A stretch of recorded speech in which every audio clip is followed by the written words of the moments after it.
Hi, I'm Graham from Castle Cameras and I'm here today with a video about the all-new Sigma 14mm f1.4 DG-DN.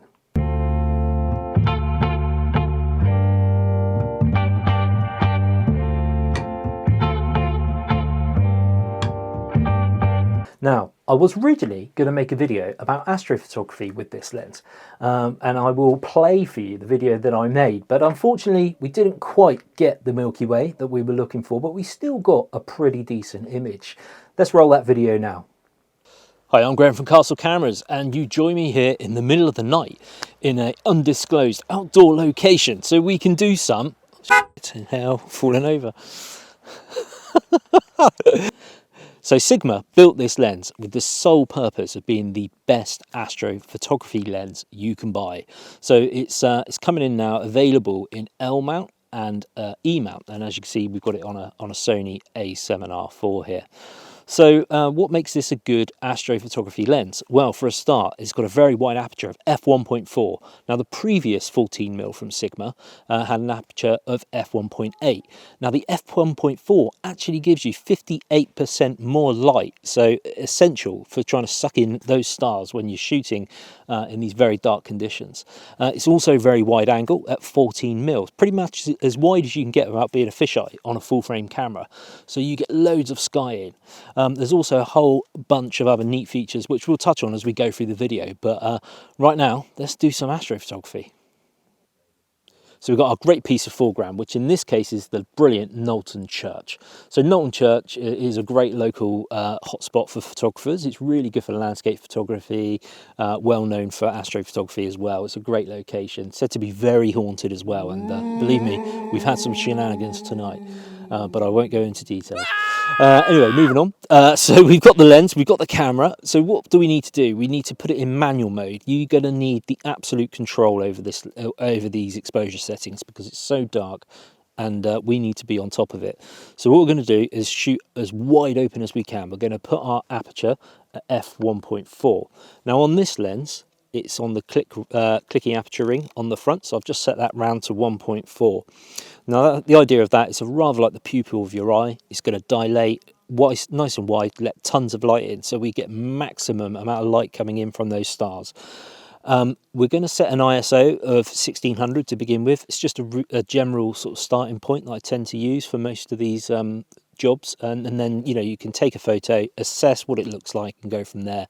If you need to bump up your ISO a little bit if it's a bit dark, certainly on these modern cameras you can definitely push it up to some significant numbers before you're seeing any really crazy noise.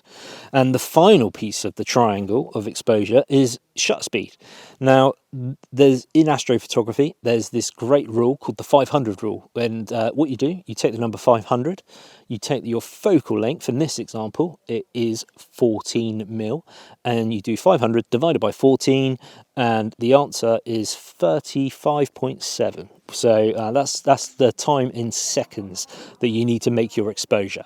Now obviously if you've got a 20mm lens, you're going to have a slightly shorter period of time. Now why this specific period of time? If we go beyond that at the given focal length of lens we're using, we'll start to get trailing stars. So rather than distinct pinpricks of light, you're going to start to see movement as the Earth rotates. So to negate that, we need to keep that shutter speed a bit shorter, just so we get our exposure done before we can see any notable movement. As a rule, the wider angle lens you're using, the longer exposure time you can get. So 14mm really is extremely optimal for that. So that being said, you just take your first shot and have a look, see how it's come out. Nice.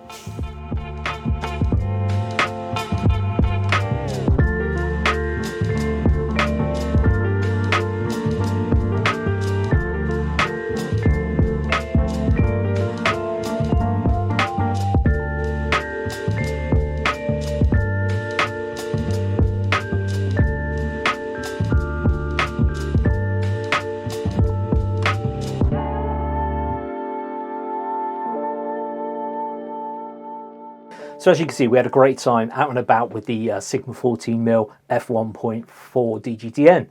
We didn't quite get the Milky Way shot that we were looking for, but we did manage to get a beautiful nighttime landscape shot of Knowlton Church, so wasn't a complete disaster.